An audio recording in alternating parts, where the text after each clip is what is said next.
Selamat datang di channel Guru IPA. Pada kesempatan kali ini, kita akan membahas mengenai sifat zat dan hubungannya dengan partikel penyusun dan strukturnya. Setiap zat memiliki sifat yang unik dan berbeda dengan zat lain. Perbedaan sifat zat tersebut disebabkan oleh perbedaan jumlah dan jenis atom penyusun suatu zat. Perbedaan sifat zat juga dapat disebabkan oleh perbedaan ikatan atau perbedaan struktur atau susunan atom atau molekul-molekul penyusunnya. Agar dapat membedakan zat penyusun suatu benda atau bahan, kita dapat mengidentifikasi sifat-sifat suatu zat. Sifat suatu zat dapat dikelompokkan menjadi sifat fisika dan sifat kimia. Sifat fisika. Sifat fisika merupakan sifat yang dapat diamati tanpa mengubah ciri-ciri dan komposisi suatu zat. Sifat fisika tidak berhubungan dengan pembentukan zat baru. Beberapa contoh sifat fisika adalah sebagai berikut. Kerapatan atau densitas atau massa jenis. Kerapatan adalah massa zat dalam satuan volume tertentu. Satuan kerapatan adalah kilogram per meter kubik atau gram per mililiter. Jika dibandingkan, massa jenis gas asetilena lebih kecil daripada massa jenis udara.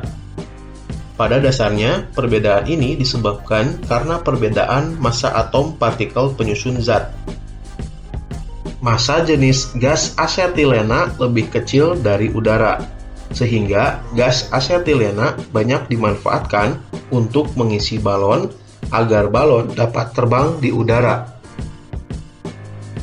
Kekerasan. Kekerasan merupakan ukuran untuk menentukan keras atau lunaknya suatu zat. Kekerasan diukur dengan skala Mohs menggunakan alat yang disebut sklerometer. Semakin besar skala Mohs suatu zat, semakin keras pula zat tersebut. Perhatikan tabel berikut untuk mengetahui kekerasan beberapa zat.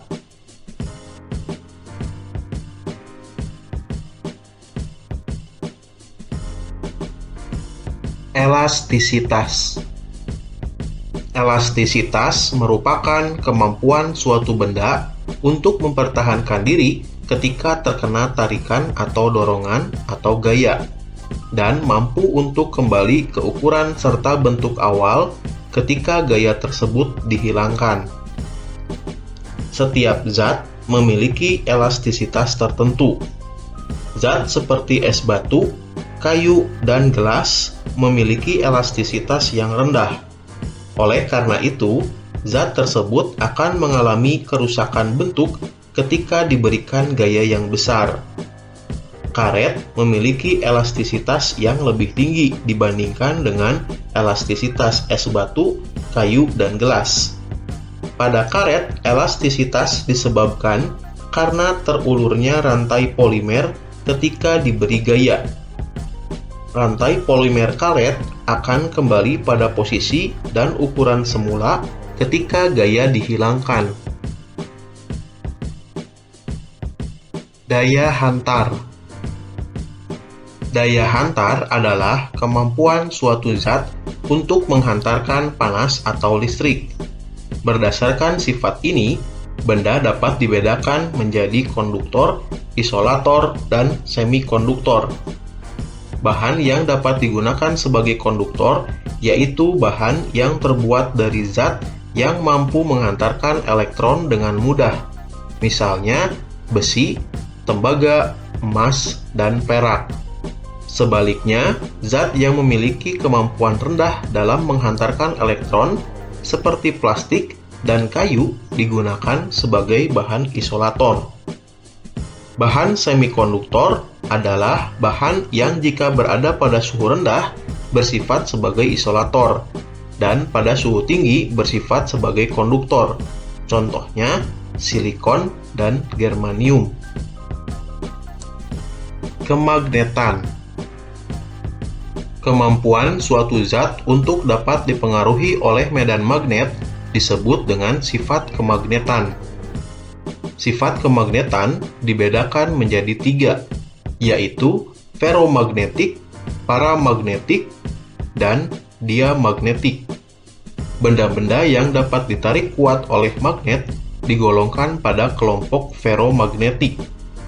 Benda-benda yang ditarik lemah oleh magnet digolongkan pada kelompok paramagnetik. Benda-benda yang tidak dapat ditarik oleh magnet termasuk kelompok diamagnetik. Viskositas atau kekentalan. Viskositas adalah ukuran kekentalan fluida atau zat cair dan gas yang menyatakan besar kecilnya gesekan di dalam fluida. Semakin besar viskositas suatu fluida, maka semakin sulit suatu fluida mengalir dan semakin sulit suatu benda bergerak di dalam fluida tersebut.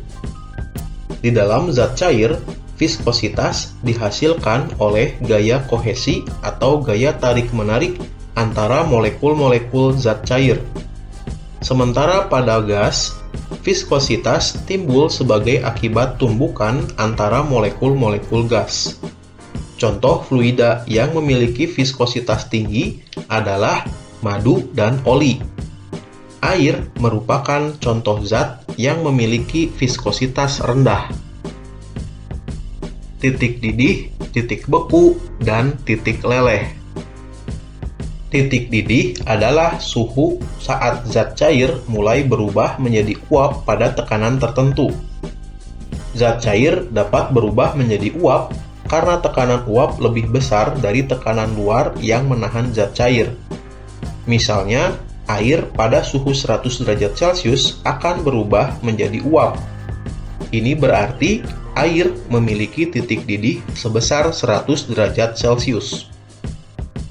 Titik beku merupakan suhu pada tekanan tertentu saat zat cair mulai berubah menjadi padat ketika suhu suatu zat diturunkan. Misalnya, air pada suhu 27 derajat Celcius pada tekanan 1 atmosfer berwujud cair. Tetapi, pada suhu air diturunkan menjadi 0 derajat Celcius, air akan berubah wujud menjadi padat. Peristiwa tersebut menunjukkan bahwa titik beku air adalah 0 derajat Celcius. Titik leleh adalah suhu pada tekanan tertentu saat zat padat mulai berubah menjadi cair. Kita dapat melihat titik leleh beberapa logam dan plastik pada tabel berikut.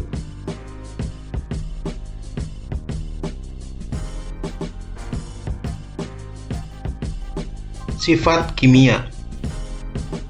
Sifat kimia adalah sifat yang tampak pada suatu zat ketika zat tersebut mengalami perubahan atau reaksi menjadi zat lain. Beberapa sifat kimia suatu zat adalah sebagai berikut. Kestabilan. Kestabilan adalah kemampuan suatu zat untuk mempertahankan diri dari perubahan atau dekomposisi di lingkungan alamiahnya atau ketika terkena udara, panas, cahaya, tekanan, kondisi alami lain, atau akibat adanya reaksi alami yang dapat terjadi pada zat tersebut. Kestabilan juga dapat didefinisikan sebagai mudah tidaknya suatu zat atau bahan rusak. Kereaktifan. Kereaktifan atau reaktivitas merupakan ukuran yang menunjukkan mudah tidaknya suatu zat bereaksi dengan zat lain. Korosivitas. Pada pembersih lantai terkandung asam klorida atau HCl. Senyawa ini mampu mengikis kotoran, jaringan tumbuhan, jaringan hewan, jaringan manusia, bahkan mampu mengikis logam dan membuat logam cepat berkarat. Dengan sifatnya yang demikian, asam klorida tersebut memiliki korosivitas yang tinggi. Selain asam klorida, bahan yang bersifat korosif adalah asam sulfat. Asam sulfat banyak digunakan sebagai cairan elektrolit pada aki.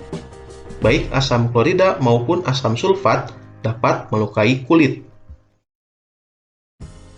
Terima kasih sudah menonton video ini. Jangan lupa untuk mendukung channel ini dengan menekan tombol subscribe.